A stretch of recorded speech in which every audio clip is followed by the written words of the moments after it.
Harley-Davidson has been dominating the cruiser market ever since Panacea was still a thing. But there is a big opposition to Harley-Davidson, to the factory. It's not Indian. I mean, they make some really great motorcycles, but they haven't quite left a dent in Harley-Davidson's market share. There's the Japanese. They made a bunch of truly great motorcycles, but also not quite the dominance. Europeans, BMW's got the R18, really great, but also Harley's not really worried about that.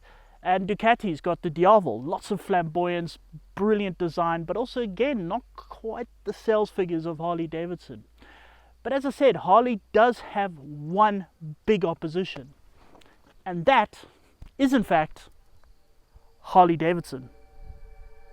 Yes, and it's not like Harley is building motorcycles to be in competition with themselves, it just sort of happens.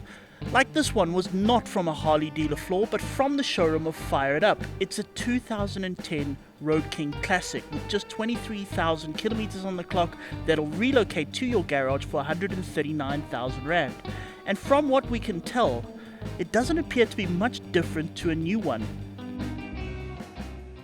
I'm pretty sure that aficionados of Harley-Davidsons will tell the difference between this one and a modern one, definitely. And I'm pretty sure if I had a modern one here, I would say it's much better than this one. But I don't have a modern one here. And quite frankly, this looks just as good as Harleys have looked for 30 years. And when I ride it, it feels like a Harley-Davidson. It's got all the Harley-Davidson magic. In fact, more so than any other brand, if you can do a blind test of a Harley, and I don't recommend riding any motorcycle blindfolded, but if you could, I'd immediately be able to tell that this motorcycle is a Harley-Davidson. The Road King is sort of second in charge in Harley's touring range, under the Electric Glide in terms of kit and bragging rights. And it has the odd accessory added to it. Yeah, okay, to the Superbike guys, I know the tassels are busy moving, so I can tell that I'm moving. Ha ha ha, very funny. The motor's the traditional fuel-injected V-twin layout, hosting a set of pistons that bang 96.6 cubic inches of explosion. For people that don't say ye old or ye ha, that would be 1584 cc's. It pushes a respectable 127 newton meters of torque and a horsepower figure they don't even bother to put on the spec sheet. This motor's not fast. I mean, I can open the throttle and accelerate, but not at such a rapid pace. What this motor is lazy, but in a good way. It's a cruiser after all. It's more so a touring cruiser. So I can just sit here, relax, and enjoy the cruise. And this bike is really good at it. I'll cruise at whatever revs or whatever speed all day, quite happily. Of course, if you're gonna chug along enjoying the countryside, it pays to do it in comfort. And that's what the Road King does. Harleys sometimes, although you kind of get the impression they might be really comfortable, Harleys sometimes are some of the most uncomfortable motorcycles you'll ever ride. But of course this is touring. It's got the soft tail, so it's got the rear shocks. It's got a very comfy seat, lovely riding position, and I'm embarrassed to say this, I've never experienced before, a backrest for the rider. Which now that I've experienced it, I think every motorcycle everywhere ever should have a backrest for the rider. Hello sir, I believe you're interested in the new Panigale Ducati V4R race bike. Yes I am. Does it come with a backrest? So far everything is hunky-dory with this 12-year-old machine. But then, is it a good idea to buy a 12-year-old bike? Well, if it's a Harley, quite likely. Well, here's the thing about Harley. It's made out of great big chunks of metal. The whole thing is just metal.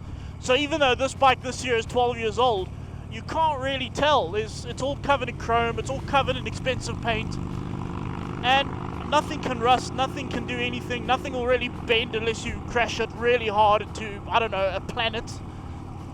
So it doesn't really make a difference, and this motor is so not high strung. It's so kind of lazy, undertuned, that it'll last forever. You'll ride this bike with this motor forever, especially if you ride it the way it's meant to be ridden, which is lazily. Of course, big chunks of metal have a tendency to be grounded.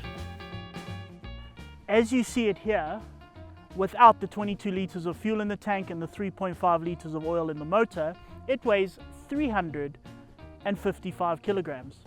In fact, if you watch for long enough, you'll see it's slowly sinking into the tar. Better carry on riding before it disappears. But you know what, it's not that big a problem for these sort of cruiser touring bikes, because they can allow it to have a very low center of gravity. It doesn't need really fast, quick, agile turning like a super bike, and it doesn't actually need that much ground clearance because this is not really something you'll need. So the weight can be really, really low, and it still feels, well, nicely balanced. I mean, it doesn't feel like it wants to fall over the whole time, and not long ago bikes did feel that way. In fact, this bike was built not long ago, and already it feels nicely balanced. It also makes it feel extremely solid. This bike is so kind of set in its ways. I'm pretty sure it's still sinking into the tar, leaving grooves, so it's more like a train than a motorcycle. It is extremely solid. Of course, there are some problems. That motor could be a little perkier.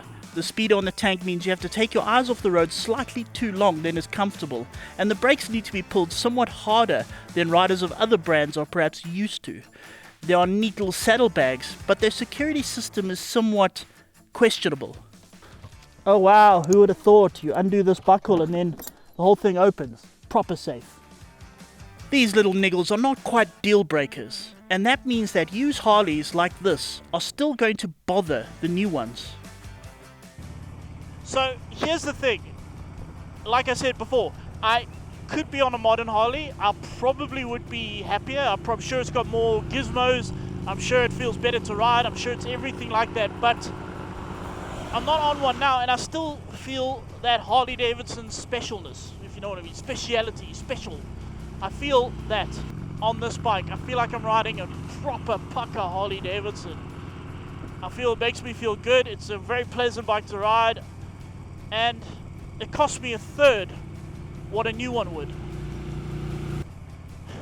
I can't see why you wouldn't. I really couldn't. Sorry, Harley Davidson dealers, but it's a problem. It's a big problem for Harley Davidson.